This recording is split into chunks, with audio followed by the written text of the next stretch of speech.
let me ask you, so I won't ask anymore, but I'll just offer my own analysis of it, is I think that maybe you're jaded from your experiences. And so I think there's a guardedness that you have that people experience as something else. And I'll give you an example. So like when I tell people I know you, especially now that I work here, you know, a lot of women who I know in the business or who have engaged me, like, is she cool? Yeah, Mel's cool as shit. Really? Because when I met her, blah, blah, blah. They don't say like you were nasty or you talk shit to them or nothing. Like, it's not that. That's what I'm saying. It's not, and it's not jealousy or hating because you may be up in a way that they're not and never will be. It's not that. But they do have their stories. Their stories. And I'm saying, I think it's... Stories like what? Just what I think people experience a coldness sometimes from you that I think, just hear me out, that I think is not you being a bad. I don't think it's. I think you've been burned before, and I think you've had people who have mistreated you and done things like that, and so I think you're guarded. I think and I don't think that's a bad thing. And I think people misunderstand that. So how am I any different from any other interaction that people have had with other people? That, like, how many stories do we hear where somebody's like, "Oh, I was such a fan or an admirer of this person," and they didn't get the reaction that they hoped to get on that particular day? Yeah, I'm not saying it's fair, but it isn't fair because when people come up to me, like, I am extremely fucking affable and friendly and all that shit. Mm-hmm. If you catch me on a day where some fucked up shit happened or I'm just not okay, then I'm sorry you did not get the version of me that you hoped you were going to get. But I don't.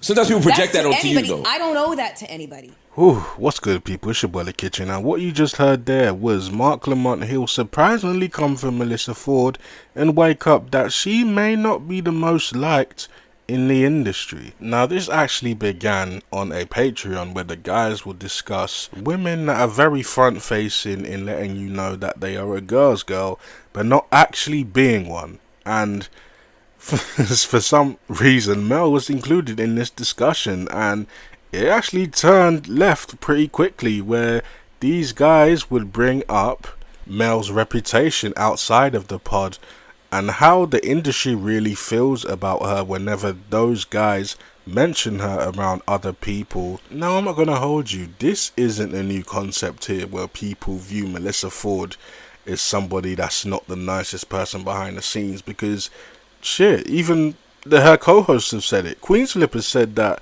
Mel was fake, so much so that they had a huge argument and Queensflip had to in fact apologize for what he said. But like I said, it is not just Queensflip that says this. If you recall way back in the past, Buffy the Body would go on and explain the first time she met Melyssa Ford, she wasn't the nicest person.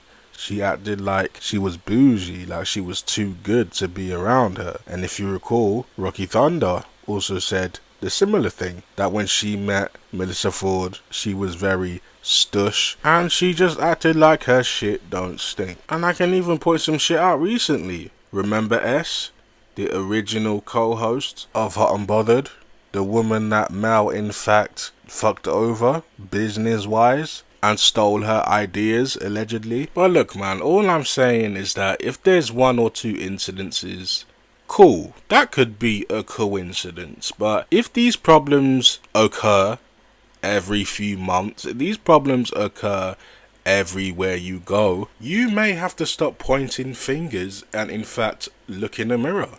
It might be you, Melyssa Ford, I'm sorry. And I'm still actually surprised that Marc was the one to wake it up, because when Marc turned up to that pod, Melyssa Ford really saw him as her knight in shining armor, her protector. They had a few things in common. They were both seen as highly intelligent. They had also known each other the longest on the pod, so they have history together. So Melyssa probably thought that Marc was going to be the one to save her whenever she gets dogpiled, whenever she gets gaslit by the rest of her co-hosts. And he did do that for the first few months, until recently, where Marc would wake up a lot of things that Melyssa Ford would do that would come off as problematic. I mean, even in this latest episode on Patreon, he shoots at Melyssa Ford over the viral Steve Harvey interview that she crashed all those years ago. And if you guys didn't hear that, here it is. Melyssa's business alone. Yeah, no, it's just, this is went viral, so it was interesting. Mel and Marc just got clips that pop up that's just like...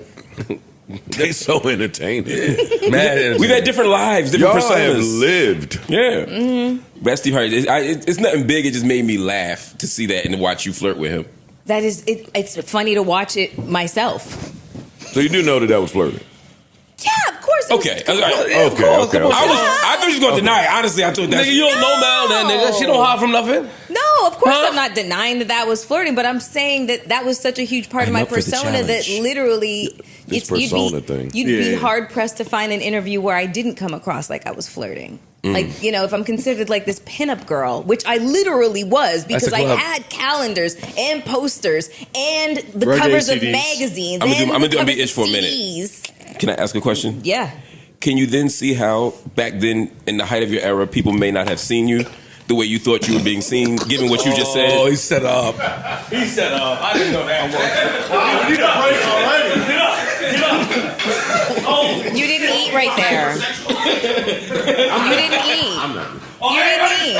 You didn't eat. You didn't eat with that comment, and the fact that you all. I wasn't trying to eat. I was really asking. Immature. No. You didn't eat like you thought No, you did. because I ain't eat nothing. No, Trying to get part of the it's most. some fucking tag team shit, and it's fucking stupid. Because I agree. I didn't. Yep. Nowhere did I say that people regarded me as motherfucking Mother Teresa. No, not that at all. And like I said, I was surprised that Marc Lamont actually woke this up. And Melyssa Ford is also lying because she said before that Karen Steffen's book came out, video vixens were looked at in high regard.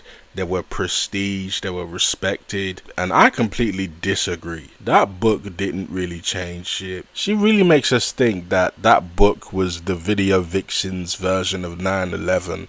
Like, it wasn't that deep, it wasn't that serious. I mean, were video vixens beautiful and great to look at? Yes, of course. Were they respected? I don't think they were respected like that. That's just me though. But I'm open to being wrong. How do you guys feel about this? Do you guys feel like Marc Lamont is starting to turn against Melyssa Ford now? Because I honestly feel like he is. Or is this just COE and I'm just reaching? Because I'm open to that being true as well. But like I said, let me know how you guys feel in the comments. I will be looking.